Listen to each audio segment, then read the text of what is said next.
नमस्कार, आप देख रहे हैं हिंद आवाज मीडिया और मैं हूं आपके साथ वैशाली। आइए रुक करते हैं आज की खास खबर पर। महाराष्ट्र के उप मुख्यमंत्री और जमीन से जुड़े हुए जननेता श्रीमान अजितदादा पवार, इनका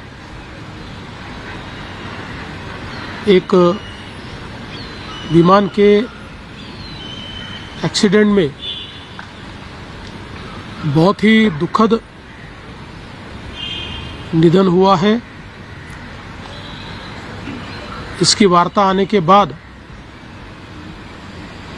समूचे महाराष्ट्र में बहुत ही दुख का वातावरण तैयार हुआ है। हम सभी के लिए इस प्रकार के जननेता को खोना एक अपरिमित इस प्रकार की हानि है। व्यक्तिगत मेरे लिए वो एक बहुत ही दमदार और दिलदार इस प्रकार के मित्र थे और हम दोनों ने साथ में काफी संघर्ष का काल भी देखा है और अब दृढ़ता के साथ महाराष्ट्र के विकास में जब वो योगदान दे रहे थे और एक बहुत लंबी पारी वो खेलेंगे, ऐसी परिस्थिति थी।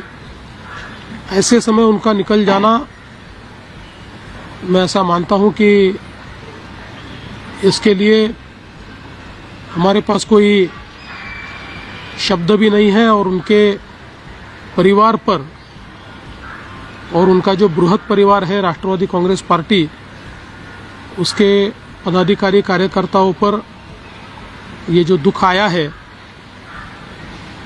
ये सहना बहुत कठिन है। इस दुख की बेला में हम सब लोग उनके साथ में हैं।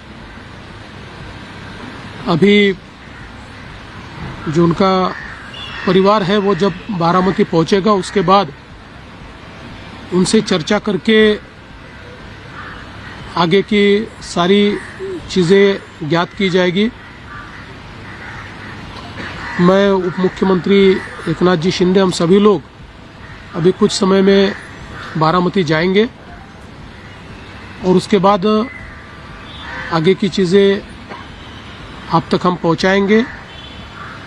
सुबह मैंने आदरणीय प्रधानमंत्री जी को और आदरणीय गृह मंत्री जी को इसकी पूरी जानकारी दी।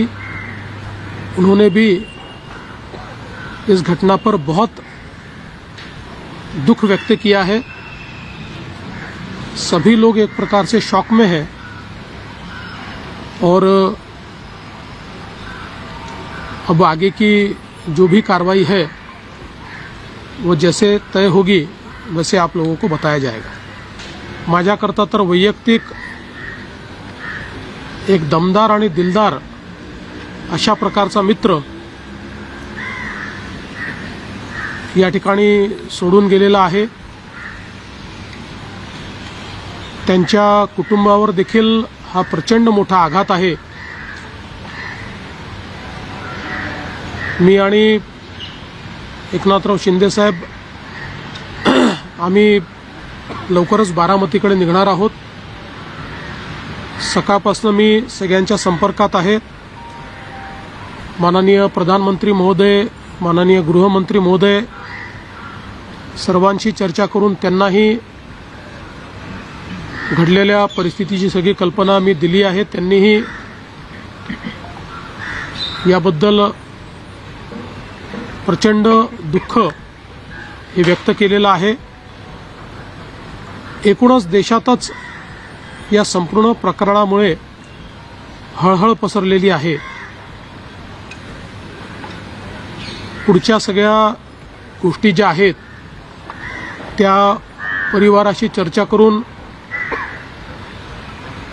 ठरवण्यात येतील। सकाळी सुप्रियाताईंशी माझं बोलणं झालं, त्यानंतर पार्थ पवारांशी माझं बोलणं झालं। एकदा संपूर्ण परिवार बारामतीला पोहोचल्यानंतर पुढच्या सगळ्या गोष्टींचे निर्णय हे त्यांच्या संमतीने घेतले जातील. महाराष्ट्रामध्ये आज शासकीय सुट्टी आम्ही घोषित केलेली आहे आणि त्यासोबत 3 दिवसाचा दुखवटा देखील जाहीर करण्यात आलेला आहे. पुढच्या सगळ्या बाबींची कल्पना ही आपल्याला लवकरच देण्यात येईल. पण मला असं वाटतं की कधीही भरून न निघणारं अशा प्रकारचे नुकसान आहे. महाराष्ट्रातनं असे लोकनेते गेल्यानंतर जी पोकळी तयार होते ते भरून काढणं हे अतिशय कठीण आहे आणि निश्चितच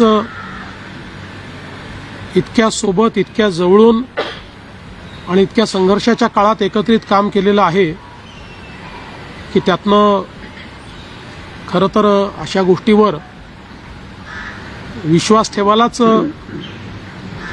मन तयार होत नाही. तर पुढच्या ज्या काही गोष्टी जशा ठरतील तसं आपल्याला कळवण्यात येईल. अब तक के लिए इतना ही. वीडियो को लाइक और शेयर करें और चैनल को सब्सक्राइब करें.